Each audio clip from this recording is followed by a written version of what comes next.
So it's 1964, and while the Beatles were conquering America, Bob Dylan was in upstate New York, hunched over a typewriter at 3 a.m. Within months, he'd go from folk prophet to rock traitor.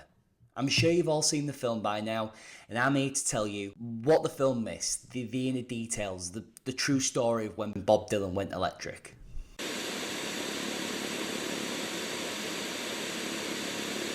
So to us all, Bob Dylan is a man that you could not define under any stretch of the imagination. His songs stretch across pop culture, many of which you may not have even realised he wrote. He's an enigma, shying away from the limelight, dedicated to playing and making music, and not indulging in the excesses of being a celebrity. But in the early 1960s, as a young, scratchy-voiced Minnesotan hitchhiker's talent was on the rise, Bob Dylan was being pigeonholed everywhere he went. He knew who he was, maybe, or at least who he wanted to be. Look, we can never be sure, but we do know that what he was determined to be was whoever he wanted to be, not what anyone else told him he should be. His breakout success came from his second album, The Freewheeling Bob Dylan, which featured songs like Masters of War, Don't Think Twice It's Alright, and his signature song, Blowing in the Wind. Peter, Paul and Mary, Newport staples and famous folk pop trio, had done a cover of Blowing in the Wind, which had decimated the US charts. At this time as well, he was often coupled with Joan Baez, the songstress, who was a huge folk star at the time and drew in real crowds. I'd love to focus on a full video on the pair's relationship, but just for today I want to talk about how Dylan accompanied her on her tours of the country, just coming on for a song or two at the start. At first, the people who hadn't heard of Bob Dylan were infuriated, and sometimes even booed when he came on stage with Joan, interrupting her melodies with songs of outrage and humour. Joan Baez later said, "I will wag my finger at the offenders like a schoolmarm, telling them to listen to the words, because this young man was a genius."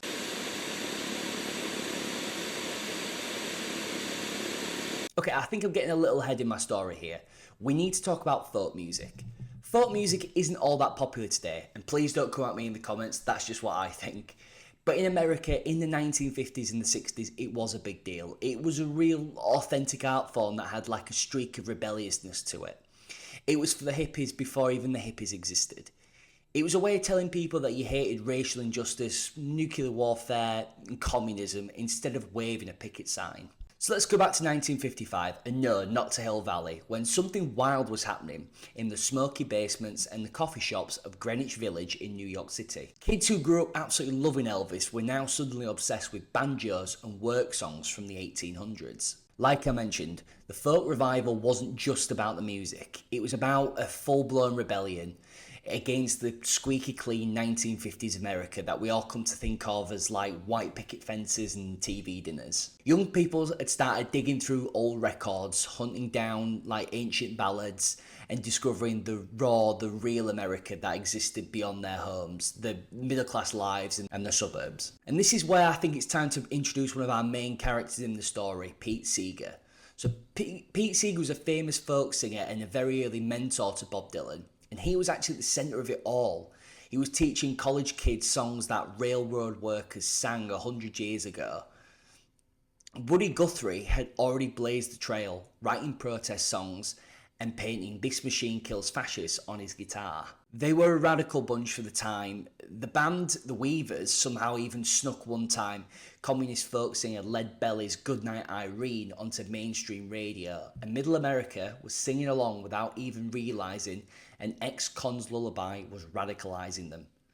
They were almost like the original punk rockers. Throughout the era, down in Washington Square Park, you'd find these clean-cut, sharp-dressed college kids sitting at the feet of old blues players, trying to learn the secrets of Mississippi John Hurt's finger-picking style. In the coffee houses, young singers were discovering that you could use these old forms to sing about nuclear war, civil rights, and workers' rights, hot topics of the era. It was like they'd found a secret weapon, that these simple, ancient melodies that could carry revolutionary messages right into the American living room. Naturally, the movement had its share of characters, and I can't cover them all today, though some of them still do play a major part on that day in 1965, which we are going to get to. Some of them were purists who'd argue for hours about the authentic way to play a murder ballad from the 1800s. Some were academics, rushing around with a clunky tape recorders, trying to capture every last verse of every last song before it disappeared forever. And then there were innovators, people like Dave Ronk, who took these old blues songs and made them speak to a new generation. And then you had people like Bob Dylan. At first, the record labels didn't know what to make of it. Here were albums of chain gang songs and union anthems actually selling to middle-class white kids.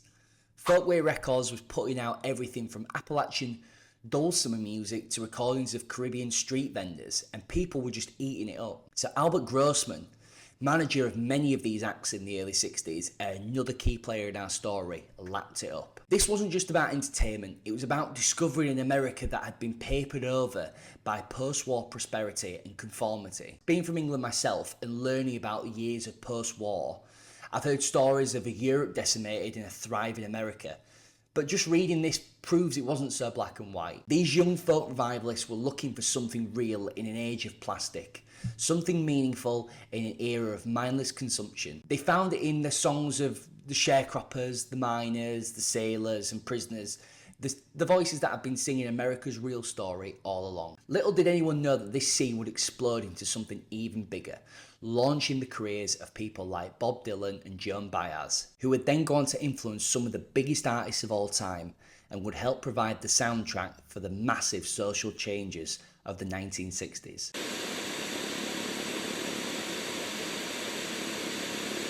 Newport was originally a town left over as a remnant of the Gilded Age. Though many of its residents no longer felt a connection to its once prosperity, it still remained a summer playground for wealthy New Yorkers. So, how else to entertain the middle and upper classes of Newport? George Wine, a nightclub owner and entrepreneur in Cape Cod, had a successful jazz club. He was persuaded by some of the residents of Newport to put on a little jazz festival at Newport's casino tennis area. In 1954, the Newport Jazz Festival was founded. 5 years later, Ween, starting to hear about the popularity of folk music, dedicated an afternoon of the festival to the likes of Pete Seeger, Odetta and the Kingston Trio. Soon, it became its own 3-day thing. Wine brought in Albert Grossman, Dylan's future manager and current manager of Odetta, to help out and Seeger to headline the festival. According to the magazine The Nation, Robert Shelton, future biographer of Dylan and music writer, estimated between 12,000 and 14,000 tickets had been sold, which was unprecedented at the time. The most memorable moment of the first folk festival was Bob Gibson bringing on an 18-year-old Joan Baez on stage to sing 2 songs. Grossman knew that she was going to be a slam dunk.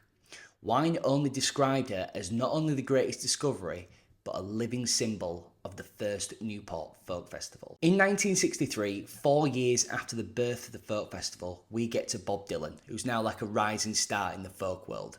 Folk singer Pete Yarrow introduced him as the artist with his finger on the pulse of our generation. After performing his material, he was received enthusiastically by the crowd. He performed Blowing in the Wind with Joan Baez and Peter, Paul and Mary. In 1964, the year after, he went down a total storm, performing again on stage with Joan Baez. Newport, you see, wasn't just a musical event. It was an annual event, a gathering with a huge sense of community and dedication to the movement. And that didn't just mean folk music, although to a lot of the older crowd, felt like it was that. Got to remember, guys, this is before Woodstock, before Monterey, before Glastonbury, and all the festivals that are so commonplace now. In the early 1960s, you didn't have the bell bottoms and the baggy clothes and the free love just quite yet. Huge stepping stone towards that movement, and thus forever shake the 1960s by that counterculture movement. But right now, in 1964, this isn't the 60s of the hippies and Jimi Hendrix. It's the 60s of the well-scrubbed college students seated in rows with folk singers singing catchy songs in matching suits and ties. But kids from all over gathered to see the likes of Dylan and Baez falling in love with their music, hitchhiking out to see them and making them new celebrities and the new leaders of the folk revival movement. Baez embraced it willingly, playing the songs for bands, moving gracefully and becoming a major pop star. Bob Dylan, however, wasn't so fussed about this. He was too wary of what was coming from overseas and across the land.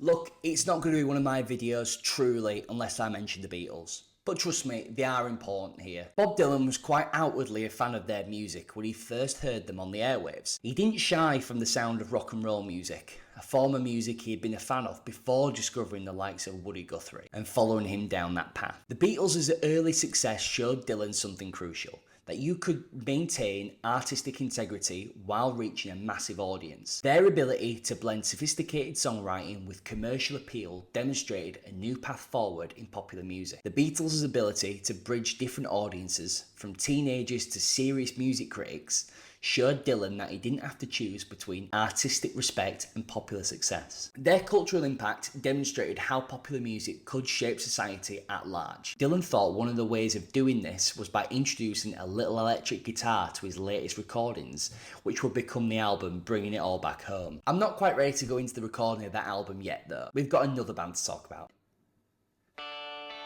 It's the Byrds. In Los Angeles, 1964, folk music, like I've said, dominated the coffee houses, but the Beatles' invasion of America changed everything. Jim McGuinn, later Roger, Gene Clark and David Crosby saw an opportunity to merge these colliding musical worlds. They assembled an unlikely lineup, recruiting Chris Hillman, who was a mandolin player who'd never touched the bass, and Michael Clark, a novice drummer chosen partly for his Brian Jones-esque look. The recording of Mr. Tambourine Man, a Bob Dylan track that he'd shelved for the meantime until he got it right, revealed the music industry's brutal realities. Producer Terry Melcher, the man who turned down Charles Manson, dismissed most of the band from the session, keeping only McGuinn's distinctive 12-string Rickenbacker. The Wrecking Crew's session players provided the backing track, and this decision created tensions within the band straight off. McGuinn's arrangement of the Dylan song was transformative. He stripped away 3 verses, distilling the song to its essence. The signature Rickenbacker introduction was inspired by George Harrison, but entirely its own thing still, defined a new sound for the era. The band's harmonies added a California sheen to Dylan's poetry, creating something that worked both as art and pop. When Mr. Tambourine Man hit in April of 1965, it crystallised a new genre. Folk rock wasn't just electrified folk songs, it was a new language in popular music. The single topped both US and UK charts, but its impact went beyond sales. That distinctive 12-string sound would echo through decades of rock, all the way from Tom Petty to R.E.M. The Byrds had pulled off something remarkable. They'd preserved folk's lyrical depth while creating music that could compete in a post-Beatles landscape. In doing so, they opened up new possibilities for what rock music could be. Now, it was Bob Dylan's turn. He was determined not to be defined by the protest movement that he was becoming to symbolise. He didn't want to feel constrained, locked into the folk movement, which was a movement that was quickly boring him. He couldn't help but listen to the music on the charts and be in awe of what he was hearing. So, in January of 1965, he recorded Subterranean Homesick Blues, his first electric song.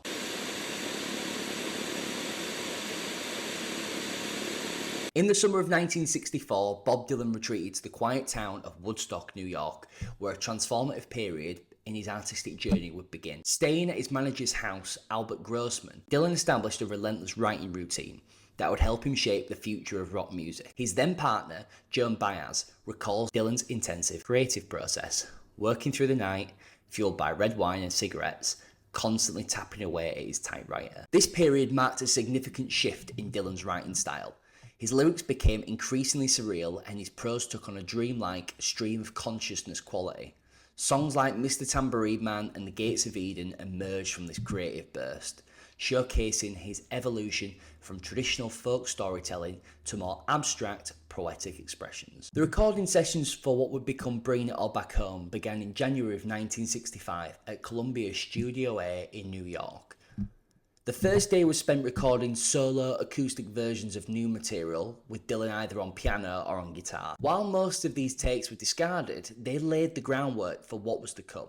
You see, the following day marked a dramatic shift as Dylan assembled for the first time an electric band featuring guitarists Al Gorgoni, Kenny Rankin, Bruce Langhorne, along with pianist Paul Griffin, bassist Joseph Macho Jr., and William E. Lee, and the drummer Bobby Gregg. The session was remarkably different. In just 3.5 hours, they'd taken master takes of several songs that would make the final album, including Subterranean Homesick Blues and She Belongs to Me. The final session captured the magic of Dylan's new direction.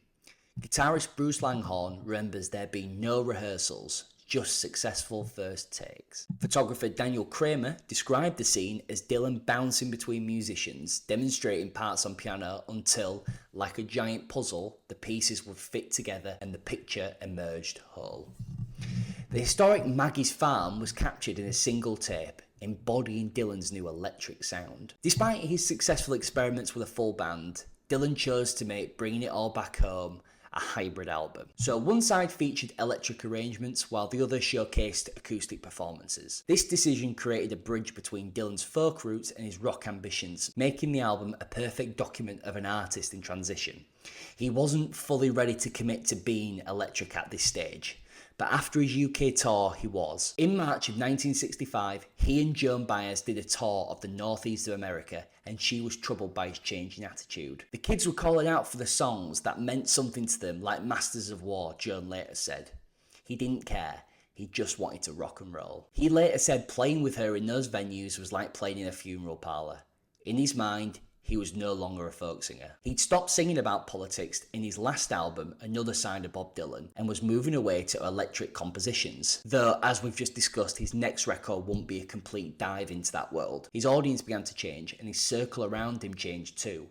When asked about why he was playing rock and roll, he just replied that he was just trying to give his friends a job, whilst other times answering that the songs only sounded right with a full band. Later that year, he went to London and met with blues players like John Mayall, Eric Clapton and John McVie.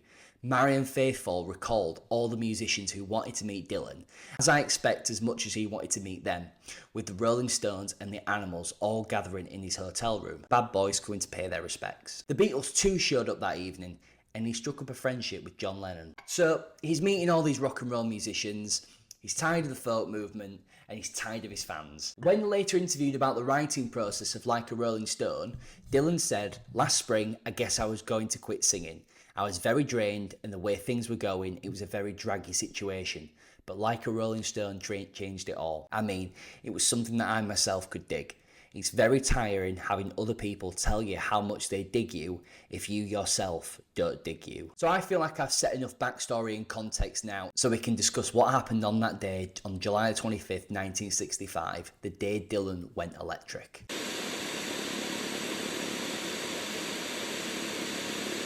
Newport attracted thousands of serious fans every single year. It was, for lack of a better term, a site of pilgrimage. However, as the years went by, it also just became just a fun music festival where people could go to see pop acts that they love from the radio and the record shops. The Viking Hotel in Newport would be fawned by girls over the weekend, screaming for Bobby Dylan and his English counterpart, Donovan. And it was a serious way of getting some exposure. If you went down well at Newport, you'd be badgered with labels and executives looking to cut you a deal. It was the Cannes Film Festival of the folk world. Because of this, a generational rift naturally began to form. The young fans of Dylan didn't care for the older folk singers. Nobody young, but this is a bold statement and I am just generalising here, wanted to hear the clear-cut tones of the Weavers compared to the rock and roll of the Chambers Brothers. Many of the younger people felt that the old stars were quite artificial. What did they know of singing like a black sharecropper? Young performers felt that dressing however they wanted was their own form of authenticity, much to the chagrin of the older crowd. The riff was emerging and never more prevalent than in 1965. And the younger crowds were more like pop crowds with each year that passed. Singer-songwriter Donovan described the crowds. He said,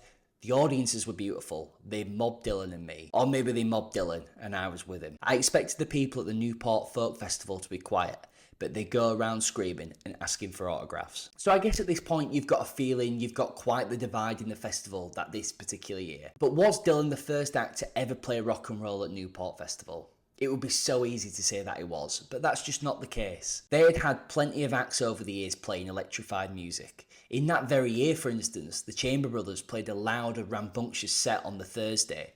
And it's interesting to note that Dylan was actually supposed to play on the Thursday, but he swapped with Joan Baez as the crowds would be a lot bigger on the weekend. Now wait to hear about the Paul Butterfield Blues Band. They played on the Friday night and completely ripped the sound out of the audience, playing raw, large, rock and roll and blues music at a frightening volume. The crowd were enamoured, completely in awe. This is where we come to the infamous fight between board member Alan Lomax and Grossman. So Alan Lomax was a guard for the old way, and despite the immense credibility Paul Butterfield had amongst the black community of Chicago, felt it was wrong for a white person to be playing the blues. After a long and tedious introduction of the band, which Lomax included a detailed history of the blues, Grossman collared him backstage and asked him, "What the a kind of way is that to introduce a bunch of musicians? You should be ashamed of yourself." Lomax simply asked him if he wanted a punch.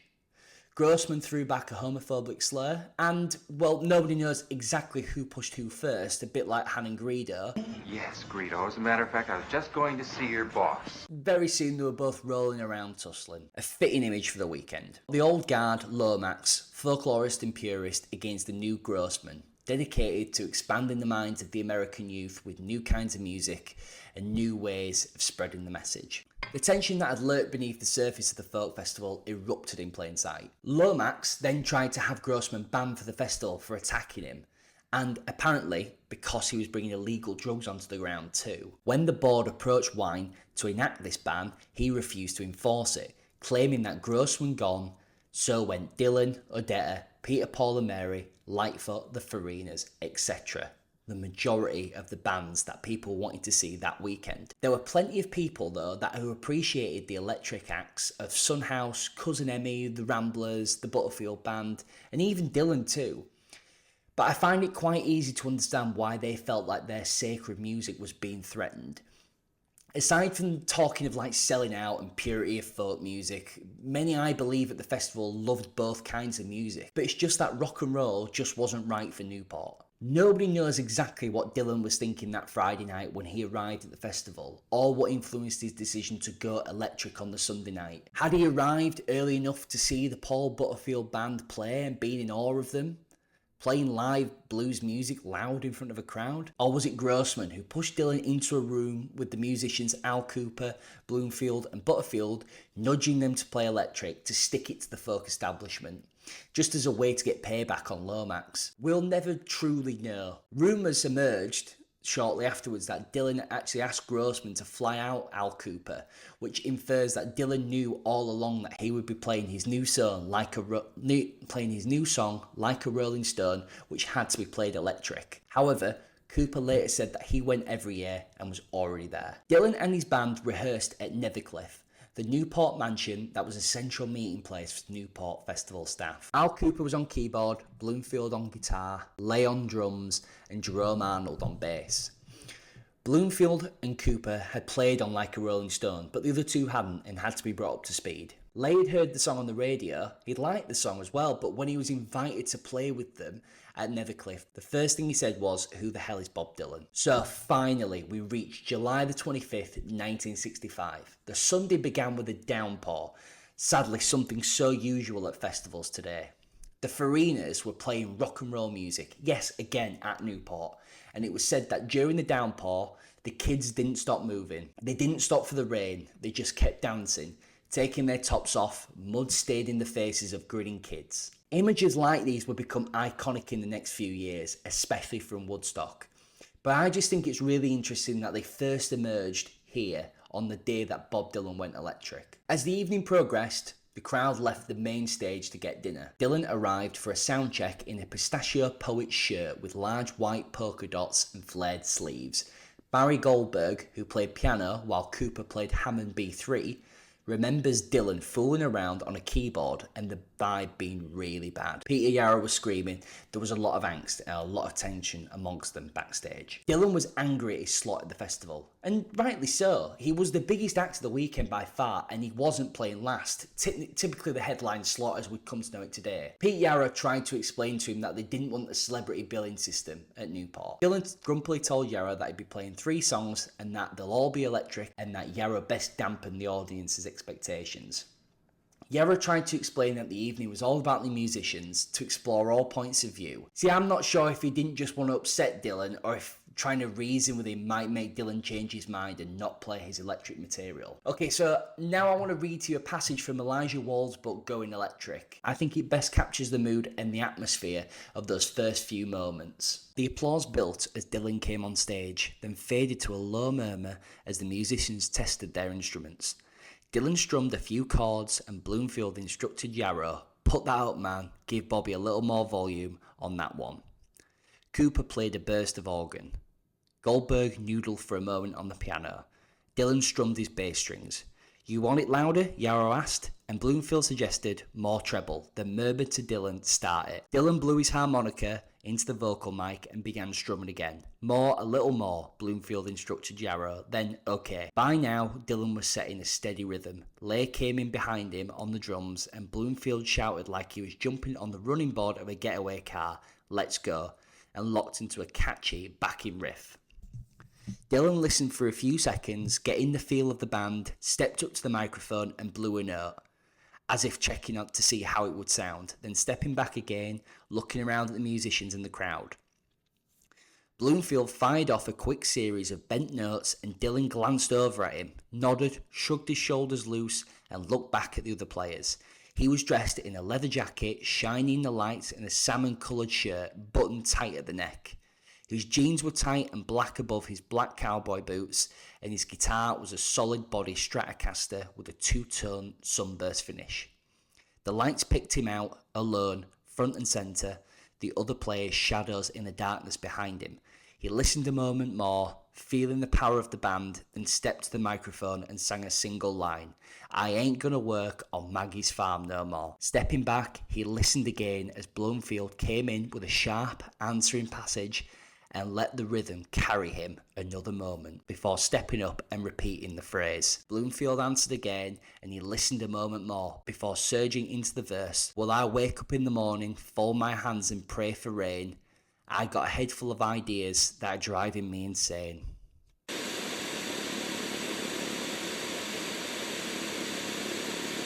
So what happened next? Some people will remember that there were a chorus of boos.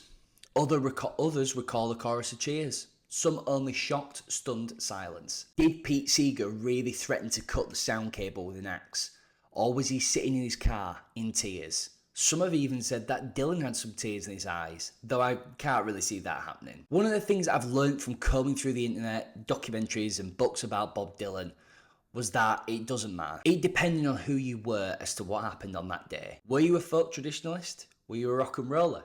Were you a celebrity? A sellout? It was who you were as to what depended on what happened to Bob Dylan on the stage at the Newport Folk Festival. Film clips were edited to fit their version of the story, no matter what that may be. I think it's entirely possible that two people could have been sat right next to each other in the crowd that night and had two completely separate experiences. One could have heard the boos, the jeers, the distaste for rock and roll. The other could have had his mind and world perspective completely transformed. The power of music, eh? Peter Bartist, a seasoned folklorist who was there that night, recalls the night. It was very emotional. Some people were cheering, some were booing, some were crying, they were really freaked out. I kind of liked it though, but it was confusing. One thing that cannot be doubted with any level of certainty is the quality of the sound that came out of those speakers. The stage was slanted, so the sound from the amplifiers was facing downwards, towards those at the front of the stage. Dylan's voice was cast out of the PA speakers in the field, at the side. It didn't match up. Dylan's singing was left virtually inaudible. Now, you would boo at that now, wouldn't you? Dylan then rattles through Like a Rolling Stone and Phantom Engineer. Phantom Engineer actually becomes It Takes a Lot to Laugh, It Takes a Train to Cry on the Highway 61 album. Dylan then barks, "Let's go, man, that's all." The audience unanimously then all begin booing as Dylan unplugs his guitar after only 3 songs and skulks off stage with his band. See, Dylan has no doubt left some listeners thrilled, baffled, fascinated and angry. No matter what you might have thought that day, it's a fact that the band were massively under-rehearsed and Phantom Engineer live was a true train wreck. Yarrow then steps up to the microphone to quell the agitated audience. He promises the crowd that Dylan will do another tune. Dylan though did do the allotted 17 minutes, but it was just filled with a lot of dead space, and he only performed 3 songs in total. A lot of the audience that weekend had come specifically just to see him, so he did need to do something else a little bit more special. They weren't going to let him get away with it that easily. So it's at this point from the footage, at the side of the stage, as several of them are trying to persuade Bob Dylan to go back on stage again, just to play a couple more songs, soothe the crowd, you can hear Wine saying, Leave that one alone, Pete. And then you hear Yarrow say to the audience, just, reassuring the crowd, that he's going to get his axe, which is actually a jazz term for guitar. Is that where we have the idea that Pete Seeger tried to take an axe to the sound cables that Dylan played? This myth definitely has stuck around, and I think there's a little bit more to it than that. Wine, the festival founder, says that as soon as Dylan's first amplified chords rang out, Pete went crimson and ran off. Wine went on to say that backstage they were all hating it, except of course Grossman, and someone tapped him on the shoulder to go speak to Pete. Pete, he claims, was in a parked car in the field behind the stage crying, saying things like, "This noise is terrible, make it stop." Wine simply told him there was nothing more that he could do. Others remember Seeger being a lot more active though. Boyd, who was the stage manager, recalled Lomax, Bickel and Seeger backstage all confronting him that the volume needed to be turned down. Seeger confronted Rothschild, who was in charge of recording this festival, screaming and shouting. It's also worth noting that it's Rothschild who was the one that claimed to see him with the axe. Seeger's daughter, Mika, later said that she remembered her father rushing around unplugging things with her mother trying to calm him down. There's a little bit of truth to it, though we don't know for sure. Just some facts I wanted to note. But no matter what you actually think Seeger actually did that day, one thing is clear. It was too darn loud. I'm afraid you're just too darn loud. One of the performers, Eric Von Schmidt, said the guitarist Bloomfield didn't care what he was playing, whether it was Maggie's Farm or Old MacDonald Had a Farm. He was playing loud, too loud maybe, and ruining the show. You see, a month later, Dylan said that they twisted the sound on him before he even began. But why would the board of Newport want to twist the sound on him? Did they know he was going to be playing electric already? Did they not want to give the top experience there for those watching? Alan Lomax wrote to a friend several days later saying that Dylan had killed the festival by coming on stage in motorcycle black in front of a very bad, very loud electronic rock and roll band, walking off after 4 numbers, no word of which could be understood, to one single hand clap of applause. He described the audience as sitting terrified and silent until Wine shoved him back on stage with an acoustic guitar. The rest of the evening was a shambles, he said, and that boy really is destructive. Okay, back to our story. So Dylan's coming back on stage. We can hear chants of "We want the old Dylan" crying out. Dylan, after only 2 minutes off stage, returns, despite some witnesses saying it was actually more around 10 to 15 minutes. He comes back on with a Gibson Southern Jumbo. He sings "Mr. Tambourine Man" and "It's All Over Now, Baby Blue." And that's a little fitting, that, isn't it, to finish on. A couple of people with telephoto lenses claim to have captured Dylan crying, but it also could be sweat. Bernice Reagan insisted that he wasn't, and when asked, Dylan said that, "I did not have tears in my eyes, I was just stunned and probably a little drunk." The Providence Journal wrote that the band looked macabre, and also went on to say, "Dylan now sings rock and roll, the words mattering less than the beat. What he used to stand for, whether one agreed with it or not, was much clearer than what he stands for now. Perhaps himself." Quite the slating review. However, he does go on to add, "The kids scream to the wild noises of the electric guitar and the organ." Just remember, it's not a story. It's not a fable or a legend for Bob Dylan to be applauded. For him to be booed at the very festival that made him, now that's sensational. Is that maybe why the story spread? Seeger didn't come to the after party, which to me suggests a whole lot more than the statements he's made in the following years. A folk fan claims to have spotted him the next morning, listening to Seeger tell his hard of hearing father about Bob Dylan and the Newport Folk Festival, specifically saying, "I thought he had so much more promise." Seeger was one of the last of the folk revival movement of that era, and it's only natural that he would want to pass the torch on to someone he found worthy, maybe even surpassing the work he did for the movement. Knowing the greatness and popularity of Dylan, he will have been devastated that that dream was just not so. So now I just want to read you a letter that Seeger sent to Dylan nearly 30 years later. I'm not going to comment on it, I just want you to think about it. "Bob, someone just told me that you too think I didn't like your Going Electric in 1965. I've denied that so many times. I was furious at the distorted sound. No one could understand the words of Maggie's Farm and dashed over to the people controlling the PA system. No, this is the way they want it, they said. I shouted. If I had an axe, I'd cut the cable, and I guess that's what got quoted. My big mistake was not in challenging from the stage the foolish few who booed. I should have said, Howlin' Wolf goes electric, why can't Bob? In any case, you keep on. Best, Pete." repeat. Wine said that when Dylan went electric, that was the beginning of the end for the festival. It only lasted 4 more years. It was never the same. The divide had been made. They were a bunch of old-timey folk singers, and people like Dylan were going their own way now. I don't want to make a whole scene or statement about this bit, but I do want to mention how quickly Bob Dylan got over his political writing. Within only a couple of years, he went from being the voice of the disenfranchised youth, the poet of the working class, the left-leaners, to trying to get as far away from it as possible. And now look, I've been obsessed with Bob Dylan since I was about 16 years old. I've heard it all before about how he doesn't want anyone to know who he is, he doesn't want to be pigeonholed, etc, etc. But I find it very suspicious that he falls out of love with politics at similar time to the breakup of his relationship with Sylvie Rotolo, a well-known huge activist. I'm just saying it's crazy to think that Dylan did it all for a girl. When Dylan went out on tour, he didn't fare much better with audiences there either.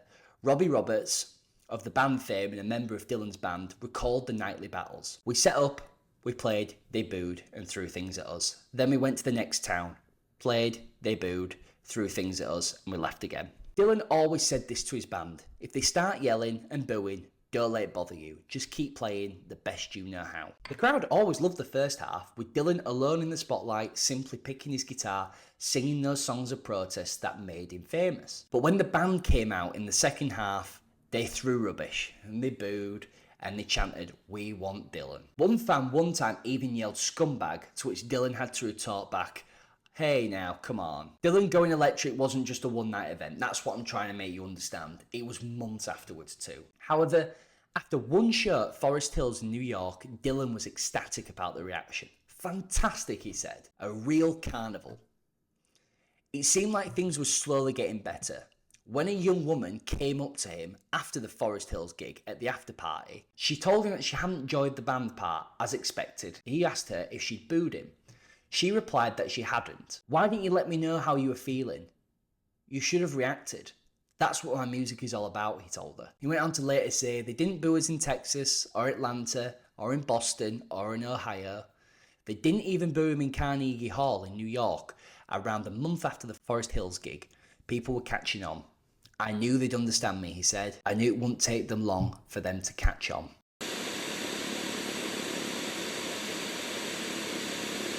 Throughout July and early August of 1965, Dylan worked with producer Bob Johnston and a core group of musicians, including Mike Bloomfield on guitar and Al Cooper on organ. The sessions produced some of Dylan's most iconic work, songs like Tombstone Blues, Ballad of a Thin Man, and Desolation Row. When Highway 61 Revisited was released in August of 1965, the reaction was immediate and polarising, which was as expected. But by October of 1965, so barely 2 months after the release, Dylan was already back in the studio.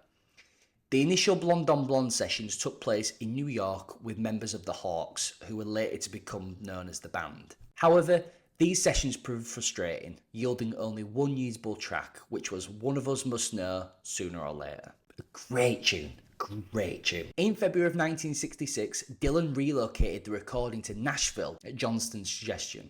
Working with Nashville's elite session musicians, including Charlie McCoy and Kenny Buttery, Dylan found the fluid, mercurial sound that he'd been seeking. The Nashville sessions were intense and often stretched into the early morning hours. Key tracks like Visions of Johanna and Sad-Eyed Lady of the Lowlands emerged from these marathon recordings. So Blonde on Blonde was released in May of 1966 as rock's first double album from a major artist. The critical response was overwhelmingly positive, many reviewers noting how it built upon and expanded the breakthroughs of Highway 61 Revisited. The album reached number 9 in the US and number 3 in the UK. British have always understood music, haven't they? The impact of these two albums was both immediate and long-lasting.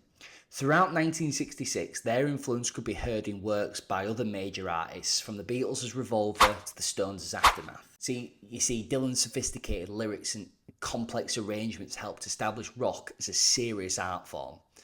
The album's combinations of poetic ambition, blues-based rock, and studio innovation created a template that countless artists would draw from in the coming decades. You see, these records also represented the peak of Dylan's most prolific and groundbreaking period. It's definitely the best 3 albums he ever did, in my opinion. However, following a motorcycle accident in 1966, July, Dylan withdrew from the public and wouldn't release another album until 1967's more subdued John Wesley Harding. While he would continue to produce influential work, the peaks of Highway 61 and Blonde on Blonde represent a particular creative high, documenting an artist who was truly at the height of his power and was kind of like revolutionising popular music in the process. I bet the kids of the 60s were really glad that he plugged in after all.